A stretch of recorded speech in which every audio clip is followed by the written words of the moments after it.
حضرت ابو ہریرہ رضی اللہ تعالیٰ عنہ نے بیان کیا، ایک بار نبی کریم صلی اللہ علیہ وسلم لوگوں میں بیٹھے ہوئے ان سے باتیں کر رہے تھے۔ اتنے میں ایک دیہاتی آپ کے پاس آیا اور پوچھنے لگا کہ قیامت کب آئے گی؟ آپ صلی اللہ علیہ وسلم اپنی گفتگو میں مصروف رہے۔ جب آپ صلی اللہ علیہ وسلم اپنی باتیں پوری کر چکے تو آپ صلی اللہ علیہ وسلم نے یوں فرمایا، وہ قیامت کے بارے میں پوچھنے والا کہاں گیا؟ اس دیہاتی نے کہا، یا رسول اللہ میں موجود ہوں۔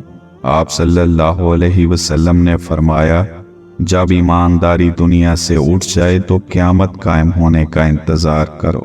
اس نے کہا، ایمانداری اٹھنے کا کیا مطلب ہے؟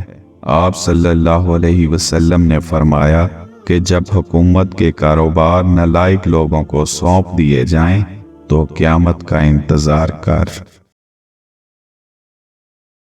حضرت عبداللہ بن عمر رضی اللہ تعالیٰ عنہ سے روایت ہے کہ نبی کریم صلی اللہ علیہ وسلم نے فرمایا، درختوں میں ایک درخت ایسا ہے کہ اس کے پتے نہیں چڑھتے، اور مسلمانوں کی مثال اسی درخت کی سی ہے۔ بتاؤ وہ کون سا درخت ہے؟ یہ سن کر لوگوں کا خیال جنگل کے درختوں کی طرف دوڑا۔ عبداللہ رضی اللہ تعالیٰ عنہ نے کہا، میرے دل میں خیال آیا کہ وہ کھجور کا درخت ہے، مگر میں اپنی کم سنی کی شرم سے نہ بولا۔ آخر صحابہ اکرام نے نبی کریم صلی اللہ علیہ وسلم ہی سے پوچھا کہ وہ کون سا درخت ہے؟ آپ صلی اللہ علیہ وسلم نے فرمایا، وہ کھجور کا درخت ہے۔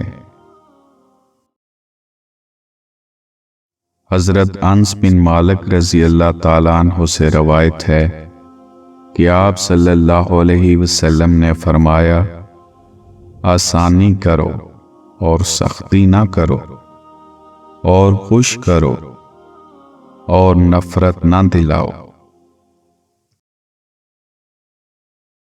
حضرت ابو ہریرہ رضی اللہ تعالیٰ عنہ نے بیان کیا کہ انہوں نے حضور صلی اللہ علیہ وسلم سے عرض کیا، یا رسول اللہ، قیامت کے دن آپ صلی اللہ علیہ وسلم کی شفاعت سے سب سے زیادہ سعادت کسے ملے گی؟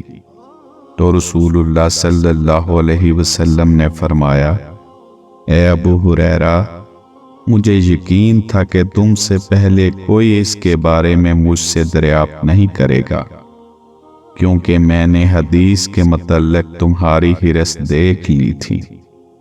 سنو، قیامت میں سب سے زیادہ فیض یاب میری شفاعت سے وہ شخص ہوگا جو سچے دل سے لا الہ الا اللہ کہے گا۔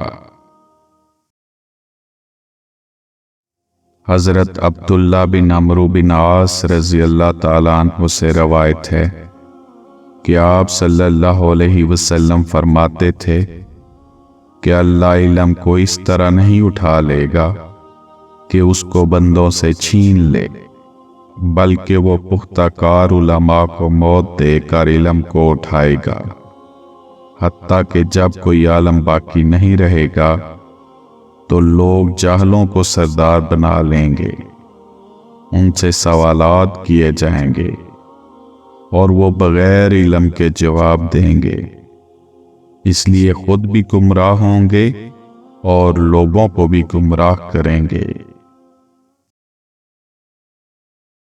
حضرت علی رضی اللہ تعالیٰ عنہ نے بیان کیا کہ رسول اللہ صلی اللہ علیہ وسلم نے فرمایا کہ مجھ پر جھوٹ مت بولو، کیونکہ جو مجھ پر جھوٹ باندھے وہ دوزخ میں داخل ہوگا۔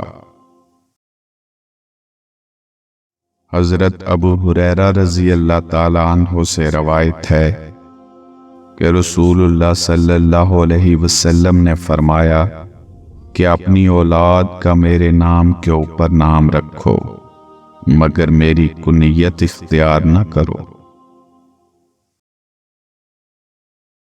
حضرت ابو ہریرہ رضی اللہ تعالیٰ عنہ نے بیان کیا کہ میں نے عرض کیا، یا رسول اللہ، میں آپ صلی اللہ علیہ وسلم سے بہت باتیں سنتا ہوں مگر بھول جاتا ہوں۔ آپ صلی اللہ علیہ وسلم نے فرمایا، اپنی چادر پھیلاؤ۔ میں نے اپنی چادر پھیلائی۔ آپ صلی اللہ علیہ وسلم نے اپنے دونوں ہاتھوں کی چلو بنائی اور میری چادر میں ڈال دی۔ فرمایا کہ چادر کو لپیٹ لو۔ میں نے چادر کو اپنے بدن پر لپیٹ لیا، پھر اس کے بعد میں کوئی چیز نہیں بولا۔ حضرت ابو موسیٰ رضی اللہ تعالیٰ عنہ سے روایت ہے، ایک شخص رسول اللہ صلی اللہ علیہ وسلم کی خدمت اقدس میں حاضر ہوا اور اس نے عرض کیا کہ یا رسول اللہ، اللہ کی راہ میں لڑائی کی کیا صورت ہے؟ کیونکہ ہم میں سے کوئی غصہ کی وجہ سے اور کوئی غیرت کی وجہ سے جنگ کرتا ہے۔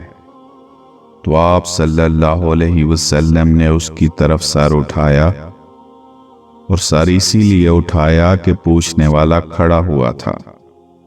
پھر آپ صلی اللہ علیہ وسلم نے فرمایا، جو اللہ کے کلمے کو سر بلند کرنے کے لیے لڑے وہ اللہ کی راہ میں لڑتا ہے۔